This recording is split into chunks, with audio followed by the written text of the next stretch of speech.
ఈ వారం మనకి సిలువ ధ్యాన కూటాలకి చివరి వారం. వచ్చే వారం హోలీనెస్, దాన్ని మరలా పరిశుద్ధ వారము అంటారు. కనుక ఈ వారంలో సిలువ యొక్క విలువలతో నేర్చుకుంటూ వస్తున్నాం. రోజు మనం 20 రోజుల నుంచి మనం 32 రోజుల నుంచి నేర్చుకుంటూ వస్తున్నాం. ఈ రాత్రి మనము సిలువ యొక్క ప్రాముఖ్యత తెలుసుకునే వారికి ఉండాలని నా ఉద్దేశం. ఎందుకంటే ఈ సిలువ ధ్యానం ముగించబడుతున్న సందర్భంలో మనమేంటి, సిలువ ఏంటి, సిలువ దగ్గర ఏం చేయాలి, మనం 40 రోజులు మనం సిలువ ధ్యానాల్లోకి వచ్చి కూర్చుని భక్తి శ్రద్ధలతోటి క్రమము తప్పకుండా ప్రభుని సేవిస్తున్న మనము ఈ ముగింపు వారానికి వచ్చేసరికి ఏం చేస్తే బాగుంటుంది, ఏం చెయ్యాలనే దాన్ని మనం జ్ఞాపకం చేసుకునే వారిగా ఉండాలని మనం చేస్తున్నాం. ఎందుకంటే సిలువ ధ్యానంలో సిలువ అనే దానిని మనము ఇంగ్లీష్లో క్రాస్ అంటే ఈ మాట నేను గత సంవత్సరాల్లో కూడా తెలియపరిచాను. ఈరోజు కూడా ఈ వారం కూడా దీనికి తెలియపరచాలని ఆశపడుతున్నాను నేను. ఎందుకంటే సిలువ ఏంటో అర్థమైతే కానీ ముగింపు రోజులు మనము ఏం చెయ్యాలో అనేది గ్రహిస్తాం. అప్పుడు గ్రహింపు లేని వారుగా ఉంటే మనం చేసిన సిలువ ధ్యానాలు వ్యర్థమైపోతాయి. ఎవరికి వారు ఈ సిలువ ధ్యానం నా కోసమే, నా కుటుంబం కోసమే అని గ్రహించుకుంటూ దేవుని సన్నిధిలో మనం సరి చేసుకుంటూ ఉండేదాన్నే సిలువ ధ్యాన కూడిక అన్నారు. అందుకని రాత్రి మనము ఈ సిలువలో నుంచి ఈ క్రాస్ అనేటువంటి ఈ మాటలో మొదటి లక్ష్యం సి అని ఉంటుంది. దీనిలో మనం దాచి మర్మాన్ని నేర్చుకుని దాని ప్రకారంగా జీవించేవారుగా ఉంటే బాగుంటుంది అనేది నా ఉద్దేశం. సి అంటే కన్వర్షన్. ఈ కన్వర్షన్ అనేది సిలువ దగ్గర నేర్చుకోవాలి మనం. ఈ సిలువ ధ్యానంలో ఈ మాటకు అర్థం తెలుసుకుని దాని ప్రకారం జీవించినప్పుడు మన జీవితాల్లో గొప్ప దీవెన పొందేవారుగా ఉంటామని రాయబడింది. ఈ మాటకు అర్థంలో ఏమిటంటే ఒప్పుకోలు అన్నాడు. ఒప్పుకోలు అని. ఏ ఒప్పుకోవాలి, ఎవరు ఒప్పుకోవాలి, ఎందుకు ఒప్పుకోవాలనే విషయాలు మనం ధ్యానం చేస్తున్నప్పుడు మొదటిగా ఏ ఒప్పుకోవాలంటే సిలువ వేయబడిన యేసుక్రీస్తు ప్రభుల వారే నిజమైన దేవుడు, నా దేవుడు అని యేసుక్రీస్తు ప్రభుల వారిని ఒప్పుకోవాలి. మనం 40 రోజులు ఆయన పాదాల్లో ఉండి ఆయన గురించి పాడి ప్రార్థన చేసి లేఖనాలు విరిచి వండిస్తే చివరి రోజు కల మనము యేసుక్రీస్తు నా దేవుడయ్యో, యేసు ప్రభువే దేవుడయ్యో, ఆయన నా దేవుడయ్యో, ఆయన నా పాపాలపై సిలువ వేయబడ్డాడు అని యేసుక్రీస్తు ప్రభువుని రక్షకుడు లేక దేవుడు ఒప్పుకోకపోతే ఈ సిలువ ధ్యానం వ్యర్థం. అందుకని వారికి పడింది ఈ మాట అంటే యేసుక్రీస్తు ప్రభువే దేవుడని ఒప్పుకోవాలను. మత్తయి సువార్త 10వ అధ్యాయం 32 చదువుదాం. మత్తయి సువార్త 10వ అధ్యాయం 32 చదువుదామండి. మనుష్యుల ఎదుట గమనించాలి, మనుష్యుల ఎదుట లోకంలో ఉన్నా మనం సిలువ మీద యేసయ్య ఉన్నాడు, సిలువ ముందు మనిషి ఉన్నాడు. ఈ మనిషి పేరు, ఈ మనుష్యుడు సిలువలో ఉన్న యేసుక్రీస్తు ప్రభువుని లేక సిలువ వేయబడిన యేసు ప్రభువుని ఏం ఒప్పుకోవాలి అంటే మనుషులందరి ముందు అంటే సిలువ ధ్యానాల్లో పాల్గొని సిలువ ధ్యానం చేస్తున్న మనం ఏం ఒప్పుకోవాలంటే సిలువ వేయబడ్డాడే ఆయన యేసుక్రీస్తు ప్రభుల వారు, ఆయనే దేవుడని మనుషులందరి ఎదుట నన్ను ఎవరు ఒప్పుకుంటారో పరలోకమందు నేను వారిని ఒప్పుకొందును.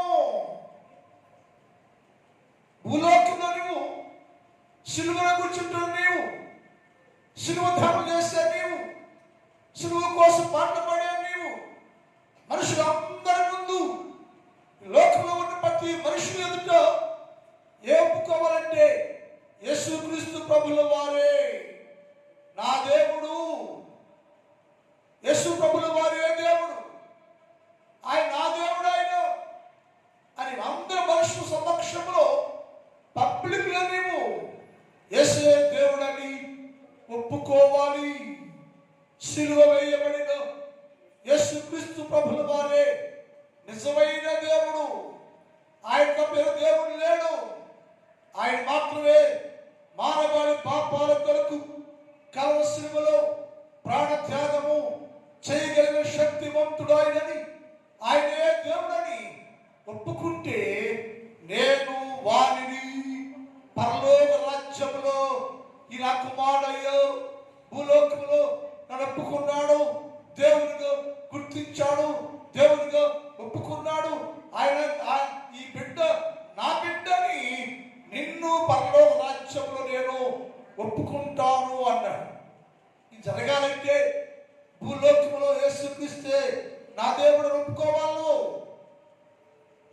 సిలువ వేయబడిన యేసు ప్రభుల వారు నా దేవుడు ఒప్పుకోవాలి. నువ్వు ఎక్కడ నీ ఇంట్లో కాదు, చాటును కాదు, మనుషులందరి ఎదుట, సమాజంలోను, సభలోను, రాజుల ముందుట, యాజకుల ముందుట, ప్రధానుల ముందు, ఎక్కడైనా సరే మనుషులందరి ముందు యేసుక్రీస్తు ప్రభుల వారే నా దేవుడని ఒప్పుకోవాలి. నువ్వు ఒప్పుకున్నప్పుడే సిలువ అర్థం ఉంటుంది. యేసు ప్రభు దేవుడిని ఒప్పుకోకుండా వచ్చావయ్యా, క్రైస్తవులు కాబట్టి ప్రార్థన చేసుకున్నావయ్యా, వెళ్ళిపోయావంటే రిజల్ట్స్ ఏంటంటే జీరో. నువ్వు జీరో కాకుండా ఫలం ఉండాలి, ఫలితం ఉండాలంటే నువ్వేం చేయాలంటే మనుషులందరితో యేసుక్రీస్తు ప్రభుల వారే నా దేవుడు, యేసు ప్రభుల వారే నా దేవుడు, సిలువ వేయబడిన యేసు ప్రభువు తప్ప నేను దేవుడు లేడని ఆయన ఒప్పుకునేవారుగా ఉండాలని లేఖనాల్లో వ్రాయబడింది. రోమా పత్రిక 10వ అధ్యాయం 9, 10 వచనాలు అందరూ తెలిసిన మాట ఇది. రోమా 10, 9, 10 వచనాలు.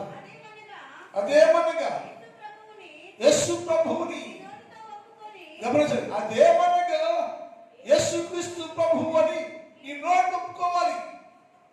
ఏం ఒప్పుకోకపోతే లోపల అనుకుంటే సరిపోదా? యేసు ప్రభువు అని నీ నోటి ఒప్పుకోవట. యేసు నా దేవుడయ్యో, యేసు మా దేవుడయ్యాడు, యేసు ప్రభువు మా దేవుడు అని చెప్తుంటే విన్నవారు నీ దేవుడు ఎలా ఉంటాడయ్యో అంటే ఆయన మాత్రమే నా కోసం వర్షంలో ప్రాణం పెట్టాడయ్యో, ఆయన మాత్రమే నన్ను బతికించాడయ్యో, ఆయన మాత్రమే నా కొరకు నా పాపాన్ని భరించాడయ్యని అనేకులుట ఏం చేయాలంటే నీవు యేసుక్రీస్తు ప్రభుని నీ నోటితో ఒప్పుకోవాలి. తర్వాత ఆ దేవుడు మృతులలో నుండి వారిని లేపనని హృదయంలో నమ్మాలట. ఒకటేమో నోటి ఒప్పుకోవాలట, రెండేమో హృదయమందు యేసుక్రీస్తు ప్రభుల వారు నా కొరకు సిలువ వేయబడి చనిపోయి సమాధి చెయ్యబడి సమాధిలో నుండి తిరిగి లేచినటువంటి దేవుడు, ఏకైక దేవుడు యేసుక్రీస్తు ప్రభుల వారే అని నోటి ఒప్పుకొని హృదయం విశ్వాసించి అప్పుడు నీవు రక్షించబడతావట. ఈ మధ్యలో రక్షణ మనగా లేవా? ఈ మధ్య రక్షణ పట్ల ఏమి చాలా చేస్తాం. మనం రక్షణ పొందుకోవటానికి గుడికి వస్తాం, మార్మల్స్ పొందుతాం, వాక్యం వింటాం, యుద్ధాలు జరుగుతుంది, తీసుకుంటాం, ఇవన్నీ చాలా ప్రాసెస్ ఉంటుంది. అది వేరు. ఇన్ని చేసినా సరే, ఇదంతా చేసినా సరే, యేసు దేవుడని ఒప్పుకోకపోతే, హృదయం విశ్వసించకపోతే, ఆయన మాత్రమే సమాధిని బండను జయించిన దేవుడు యేసు క్రీస్తు ప్రభువు ఒప్పుకోకపోతే వ్యర్థం. ఒప్పుకుంటే నీవు రక్షించబడదు. ఏలయనగా నీతి కలుగున్నట్లు మనుషుడు హృదయం విశ్వసించ, నోటి ఒప్పుకోవాలి. హృదయం విశ్వసిస్తే అప్పుడు నీవు దేవుని సన్నిధిలో నిజమైనటువంటి దేవుని రాజ్యం సమృద్ధిగా ఉంటావని దేవుని వాక్యం తెలియజేస్తాను. అందుకని యేసే మాటల్లో క్రాస్ అనే మాటలో సి అంటే కన్ఫర్మేషన్. ఈ కన్ఫర్మేషన్ అనేది ఏంటంటే ఒప్పుకోవాలి. యేసు ప్రభువును దేవుడికి ఒప్పుకోవాలి. ఒప్పుకుంటే నువ్వు యేసు ప్రభువును పరలోక రాజ్యంలో ఒప్పుకుంటానని లేఖనాల్లో రాయబడి. మరొక మాట 1 యోహాను పత్రిక 2వ అధ్యాయం 17వ చూద్దాం. 1 యోహాను పత్రిక అమ్మా 1 యోహాను పత్రిక 2వ అధ్యాయం లోకమును 15 వచ్చిన దేవుని చిత్తము నెరవేర్చాలి. అది ఒప్పుకున్న వారు ఏం చేస్తారంటే దేవుని చిత్తం నెరవేర్చే వారిగా ఉంటారు. దేవుని ఇష్టాన్ని నెరవేర్చే వారిగా ఉంటారు. దేవుని గురించి జీవించే వారిగా ఉంటారు. అది వారి జీవితంలో అప్పుడు ఎప్పుడైతే దేవుని చిత్తం నెరవేరుస్తూ ఉంటారో వారు దేవుని దగ్గర నా దేవుని అని ఒప్పుకునేవారుగా ఉంటారు. అప్పుడు భూలోకములో మనుషుల ముందు యేసు ప్రభువే దేవుడిని ఒప్పుకుంటే ఆయన ఏం చేస్తాడంటే నిన్ను పరలోక రాజ్యములో నేను ఒప్పుకుంటాను. ఆయన ఒప్పుకోవడమే కాకుండా తండ్రితో మాట్లాడుతుంటాయా, నా తండ్రి వీరు భూలోకంలో ఉన్నప్పుడు నేను జీవించినప్పుడు నన్నే దేవుడు నమ్మారయ్యా. నేను సిలువ మీద ఎలాడుతుంటే అందరూ సిలువు ప్రాంతం వచ్చి సిలువు ముందు మోకరించి అయ్యా నువ్వే మా దేవుడు అయ్యా, మా పాపాలు భరించిన దేవుడము నీవేమయ్యని అనేకులు భూలోకంలో నన్ను ఒప్పుకున్నారయ్యా. అనేకులు భూలోకంలో నన్నే దేవుడిగా నిన్నే దేవుడిగా ఒప్పుకున్నారు. కాబట్టి నిన్ను ఆయన పరలోక రాజ్యం తండ్రి వీరు నా బిడ్డలయ్యో, వీరు నన్ను ఎరిగినవారయ్యో, నా నామాలు ఎరిగినవారయ్యో, నా యేసు దేవుడు ఒప్పుకున్నవారయ్యో. కాబట్టి వారి దేవుని రాజ్యంలోకి రాణి అయ్యాలి. పరలోక రాజ్యములో తండ్రి ఎదుట ఆయన నిన్ను ఒప్పుకో. ఎవరిని? భూలోకములో మనుషులతో యేసు ప్రభుల వారి దేవుడని ఒప్పుకున్న వారిని ఆ యేసు ప్రభు వారు పరలోక రాజ్యంలో ఒప్పుకుంటాను. ఈ పరలోక రాజ్యానికి అర్హులని నిన్ను తండ్రి ఎదుట ఒప్పుకుంటానని లేఖనాల్లో రాయబడి ఉంది. ప్రకటన గ్రంథం 3వ అధ్యాయం 5 చదువుతాం. ప్రకటన 3:5 జయించువాడు ధరించుకొనును జీవ గ్రంథములో నుంచి అతని పేరు ఎంత మాత్రము తుడిచిపెట్టక. గమనించారు, నా తండ్రి ఎదుటను ఆయన దూతలు ఎదుటను అతని పేరు ఒప్పుకుంటానని నేను భూలోకం ఉన్నప్పుడయ్యో ఈ విశ్వాసి నేనే దేవుడని ఒప్పుకున్నాడయ్యా. నా కొరకు సమస్తాన్ని నష్టపరుచుకున్నాడయ్యా. ఇది నా కోసం అనేక శ్రమలు అనుభవించాడయ్యా. ఈయన విశ్వాసి అని ఆయనను దేవుని ఎదుట ఒప్పుకుంటున్నానయ్యా. ఆయన పరలోక అర్హుడని నిన్ను పరలోక రాజ్యంలో యేసు ప్రభుల వారు ఒప్పుకుంటాను అంటే ఈయన ప్రజలందరి ముందు నన్ను దేవుడు అందించారు. కాబట్టి నేను దేవుడిని అయితే వీరు దేవుని రాజ్యానికి హక్కు కలిగిన వారు అని నేను వారిని ఒప్పుకుంటాను అని చెప్పాను. కానీ మనం ఏం చేయాలంటే ఇప్పుడు ఈ కూటాలు ముగించే లోపల గ్రహించాలి మనం. అయ్యో నా దేవుడు కదా ఈయన, నా కోసం ఏమంటాడు కదా అని లోకంలో నువ్వు యేసుకు ఒప్పుకునే వారికి ఉండాలి. ఒప్పుకోదలగాలి. ఒప్పుకో ఒప్పుకోకపోతే ఇంత ప్రయాసపడి ఉపవాసాలుండి కన్నీరుగా వచ్చి ప్రార్థన చేసి ఎంత చేసినా మొత్తం నిష్ప్రయోజమైపోద్ది.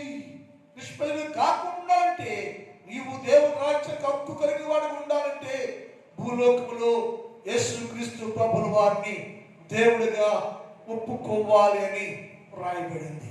రెండోది ఏమంటే కన్ఫర్మేషన్ అంటే రెండోది అంటే ఒప్పుకోవాలి. ఒకటేమో దేవుని ఒప్పుకోవాలి, రెండేమో యేసు ప్రభుల వారే నా విమోచకుడు అని ఒప్పుకోవట. రెండోది ఒకటేమో యేసయ్య దేవుడు ఒప్పుకోవాలి, రెండేమో యేసు ప్రభుల వారు మాత్రమే నా పాప విమోచకుడు.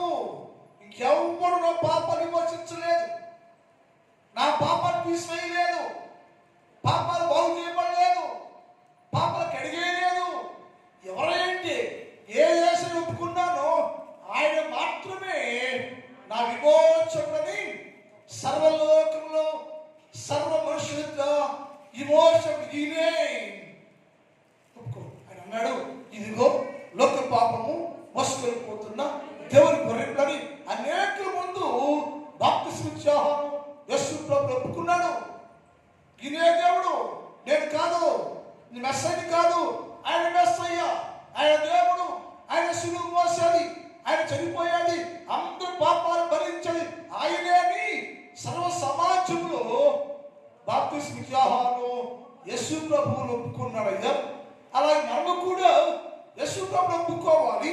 రెండోది ఆయనే నా విమోచకుడు, ఆయన విమోచకుడు. అయ్యో పాపములో నుంచి విమోచకుడితో ఒక్కరే, ఆయన పేరు యేసుక్రీస్తు. అనగా సిలువ వేయబడిన యేసు క్రీస్తు ప్రభుల వారు ఆయనే నన్ను నా జీవితాన్ని విమోచించాడు అని ఒప్పుకోవట. మూడోది ఆ దేవుని ఎదుట ప్రతి మనుషులు వారి వారి పాపాలు ఒప్పుకోవట.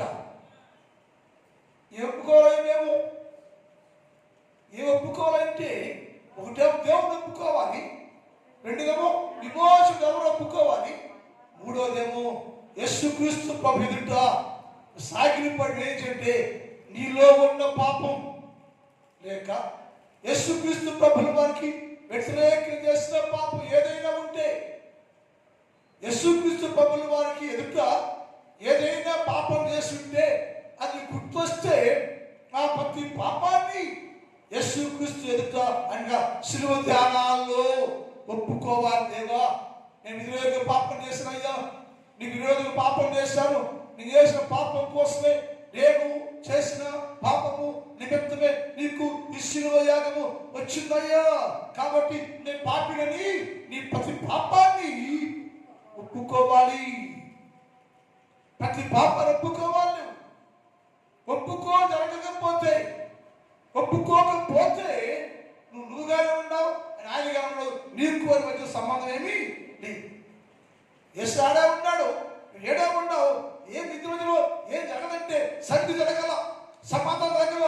ఎప్పుడు సంధి సమాధానమో అంటే నీవు పాపిని అని గ్రహించి యేసుక్రీస్తు ప్రభుల వారు నా పాపముల కొరకు ఆయన శిలువేయబడ్డాడని గ్రహించి ఆయనకు వ్యతిరేకంగా చేసిన ప్రతి పాపాన్ని ఒప్పుకోవాలని మనకు తెలుసు. ఏం చేస్తాం మనమే కాదండి, చూస్తున్న ప్రతి మనుషుడు యేసు ప్రభుల వారికి విరోధంగా పాపం చేశావు. లోకంతో పాపం చేస్తూనే ఉంది. ఆ పాపాన్ని లెంట్ డేస్ లో అనగా శిలువ ధ్యాన కూడికల్లో వాటిని ఒప్పుకోవాలి. నువ్వు ఇర్మియా గ్రంథం 14 అధ్యాయం 20 చూద్దాం. ఇర్మియా గ్రంథం 14:20. యెహోవా ఏమని ఒప్పుకుంటాడంటే ఆయన, యెహోవా మా దుర్మార్గతను మా పితరుల దోషాన్ని మేము ఒప్పుకుంటున్నావయ్యా. నేను నువ్వు దేవుడు అయ్యా, నువ్వు దేవుడు, నువ్వు నా కొరకే దేవుడు, నీవు నా పాపాన్ని భరించావయ్యా. ఎన్నిసార్లు దుర్మార్గంగా ప్రవర్తించాను, ఎన్నిసార్లు నేను పాపం చేశాను, ఆ పాపాలు నిమిత్తంగా విసురువేయబడ్డావయ్యా. అందుకని నీకే గుర్తురావాలంటే, అయ్యో ఈ శిలువ నా కోసమే కదా, ఈ శిలువ నా పాపం కోసమే కదా, నేను అనేక సార్లు నా దేవుడైన యేసుక్రీస్తు ప్రభుల వారికి విరోధంగా చేసిన ప్రతి పాపాన్ని బట్టే కదా ఈ శిక్ష అనుభవించింది. అయ్యా నేను పాపిని, నీ విరోధం పాపం చేశాను నేను అని నువ్వు చేసిన ప్రతి పాపాన్ని గుర్తు చేసుకుని శిలువ ధ్యాన కొడుకుల్లో ఏడవాలి, ఇక్కడ ఒప్పుకోవాలి, ఇక్కడ నీ పాపాలు ఒప్పుకోవాలి, నీలోని పాపం ఒప్పుకోవాలి. యేసు ప్రభుల వారికి విరోధంగా ఎక్కడ ఎప్పుడు ఎలాంటి పాపం చేశావో ప్రతి పాపాన్ని ఒప్పుకుంటేనే శిలువ ధ్యానానికి అర్థం, విలువ, గౌరవం. ఏమి చేయకుండా ఉంటే, ఒప్పుకోకపోతే అది చాలా కష్టం. అందుకే బైబిల్లో చాలా మంది భక్తులు, భక్తులు కూడా ఇలాంటి ప్రార్థన చేశారు. చూడండి ఒకసారి చూడండి, నెహెమ్యా గ్రంథం 3వ అధ్యాయం 6. ఈ మాట చాలా సార్లు విన్నా మనం. ఈ మాట చాలా సార్లు మీరే చెవియకి నీ నేత్రాలు తెలిసి నీ సన్నిధిని నీ దాసుడైన ఇశ్రాయేలు పక్షముగా నేను చేయు ప్రార్థన అంగీకరించయ్యా. ఇశ్రాయేలీలందరూ నీకు విరోధ పాపం చేశారు. సిలువే మందు వాళ్ళే, చంపే మందు వాళ్ళే, హతమార్చడం ఇశ్రాయేలీలే. అయితే ఇశ్రాయేలు పాపము నా పాపం. ఏం ఇశ్రాయేలు జాతిలో భవిష్యత్తు నేను ఒకటి కదా, కాబట్టి నా పాపమును ఇశ్రాయేలు పాపాన్ని నేను ఒప్పుకుంటా. అయ్యా నేను నా తండ్రి ఇంటి వారు పాపం చేసావయ్యా. ఇది నిజమైన యేసు దగ్గర ఒప్పుకునే పాపం, ఇది ఒప్పుకోబట్టి ఒప్పుకోరు. ఇది చాలా వరకు ఏ క్రైస్తవుడు చేయలేడు. ఒప్పుకోవాలి. అప్పుడే నీకు యేసు ప్రభుకి సరైన సమాధానం, నీకు యేసు ప్రభుకి దగ్గర సంబంధం. శిలువ ధ్యానం నెరవేర్చబడి నువ్వు ఒప్పుకుంటా ఉంటే యేసు ప్రభుల వారు నేను చూసి మురిసిపోయే సమయం ఏదంటే శిలువ ధ్యానంలో నువ్వు పాపినయ్యా, నీకు విరోధ పాపం చేశాను, నేను చేశాను, యోధావాన్ చేశాను, ఇశ్రాయేలు చేశాను, వంశంతో చేసిందయ్యా, అంతా కలిసి చేసిన పాపమే నీ శిలువ ఎక్కావయ్యా. నేను, నా ఇంటి వారు, నా భవిష్యత్తు వారు, ఇశ్రాయేలు అందరూ తిరుగుబడి చేసిన పాపమే శిలువ పడ్డారు. ఎంతో పాపం చేసినా కానీ మా సంరక్షణ కోసం, మా క్షమాపణ కోసం, మా జీవితంలో మార్చడం కోసం నువ్వు శిలువలో బలైపోయే ప్రభుని గ్రహించి ఆయన ముందు నీవు నీలో ప్రతి పాపాన్ని ఒప్పుకోవాలి. ఒప్పుకుంటేనే ఆ శిలువ విలువని మానవులు ఒప్పుకోలేరు. వస్తాం కానీ, కూర్చుంటాం కానీ, వింటాం కానీ, వెళ్ళిపోతాం కానీ, యేసయ్యా నువ్వు దేవుడు అయ్యో, నా విమోచకుడు అయ్యా, నా పాప భరించవయ్యా, నీ పాపి కొంటే ఈ పాపిని పరిశుద్ధపరచవయ్యా అని నీకు తెలియక ఎన్నోసార్లు గాయాలు వేపాను నేను, ఎన్నోసార్లు దుఃఖపరిచానని ఎవరు దేవుని సన్నిధిలో వారి వారి పాపాన్ని ఒప్పుకుంటారో వారి జీవితం దేవునితో సరైన సంబంధం కలిగి ఉంటుంది. అలా ఒప్పుకుంటాడు.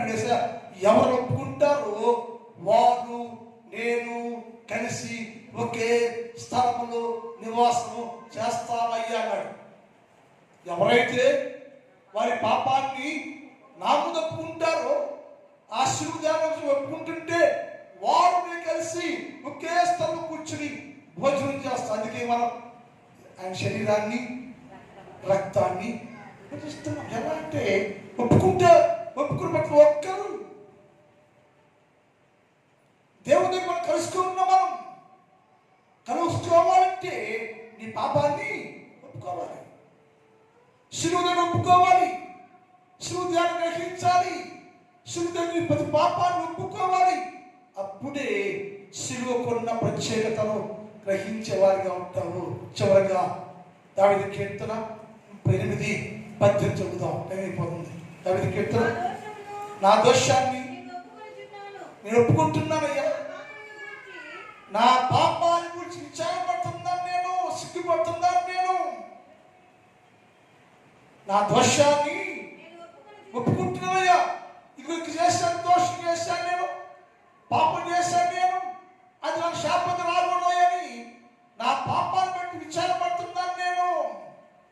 సిగ్గుపడుతున్నాను నేను, విచారిస్తున్నాను నేను అని దేవుని సన్నిధిలో ప్రతి మనుష్యుడు వారి వారి పాపాలు ఒప్పుకుంటే వారు దేవుని రాజ్యంలో ఆయనతో కలిసి భోజనము చేసేవారుగా ఉంటారని రాత్రి పాట తెలియజేస్తా ఉంది. యేసయ్య అన్నారు, సి అంటే క్రాస్లో సి అంటే కన్ఫర్మేషన్, అంటే నీవు ఒప్పుకోవాలి. ఒప్పుకుంటే రక్షించబడతావు, ఒప్పుకుంటే సమాధాన సంధ్య, ఒప్పుకుంటే నువ్వు దేవుడితో కలిసి దేవుడి రాజ్యంలో భోజనం చేసే వారిని ఉంటారు. కనుక మనం ఏం చేయంటే శిలువ యాగం ముగించే లోపల ప్రతిరోజు దేవుని సన్నిధిలో దేవుని పాపినయ్యా, నా పాపం క్షమించయ్యా, నా పాపం నేను చేసిన ప్రతి పాపం అనే శిలువే పడ్డ ప్రభు అని యేసు దగ్గర నీ ప్రతి పాపను ఒప్పుకుంటే నా దేవుడు నిన్ను దేవునికి సంబంధిగా చెయ్యనుగాక. మా తండ్రి, నీ పాదములకు స్తోత్రాలు. పరిశుద్ధుడైన దేవ, ఈ రాత్రి కాల వేళలో నీ సన్నిధిలో చేరి ప్రార్థిస్తున్నామయ్యా. దేవుడు అని ఒప్పుకోవాలని చెప్పావయ్యా, నా విమోచకుడు ఒప్పుకోవాలని చెప్పావైనా, నా పాపాన్ని ఒప్పుకోవాలని చెప్పే ప్రభువా, మాలో ప్రతి పాపాన్ని ఈ శిలువ ధ్యానంలో ఒప్పుకొని విడిచిపెట్టి శుద్ధి చేయబడి వెంబడించే వారికి సహాయం చేయ ప్రభువా. రాత్రి కాలంలో విన్న వర్తమానాన్ని వ్యర్థం చేయకుండా మీ నామములో శుద్ధిపరచండి, స్థిరపరచండి తండ్రి. రాత్రి స్థలం కూడి ఉన్న ప్రతి బిడ్డను దర్శించండి, ఆశీర్వదించండి, బలపరచండి, కాపాడండి. నా సంఘాన్ని దర్శించండి, నా సంఘంలో ఉన్న ప్రతి మరి కుటుంబాన్ని దీవించండి, ఆశీర్వదించండి. ఏ కుటుంబానికి ఏది కావాలో, ఏ మేలు కావాలో సహాయం చేయండి. వ్యవసాయం చేస్తున్న ప్రతి వ్యవసాయదారుడు ఈ నామములో మంచి పంటలు పుంజుకోవడానికి సహాయం చేయండి. కష్టపడి పనులు చేస్తున్న వీళ్ళందరూ దీవించండి, ఆరోగ్యాలు ఇవ్వండి, పరిపాట్ల తోడుగా ఉండండి, కాపాడండి, దీవించండి. పరీక్షలు రాస్తున్న ప్రతి బిడ్డను దీవించండి, పరీక్షల కొరకు సిద్ధపడుతున్న ప్రతి బిడ్డ దీవించండి. ప్రతి విద్యార్థి ప్రతి సబ్జెక్టులో ఫస్ట్ ర్యాంకులో పాస్ అవ్వడానికి గొప్ప కార్యం చేయమని యేసు వారి పరిశుద్ధ నామములో ప్రార్థిస్తున్నాం తండ్రి. అందులో చేయమండి. ఎందుకో నన్నింతగా నీవు ప్రేమించితి ఓ దేవా, అందుకో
తండ్రి దేవుని ప్రేమ, కుమారుడు యేసుక్రీస్తు వారి కృప, పరిశుద్ధాత్మ దేవుని కనిక సహవాసం ఇప్పుడు ఎప్పుడు ఎల్లప్పుడు సదాకాలము మనందరికి తోడై ఉండును గాక.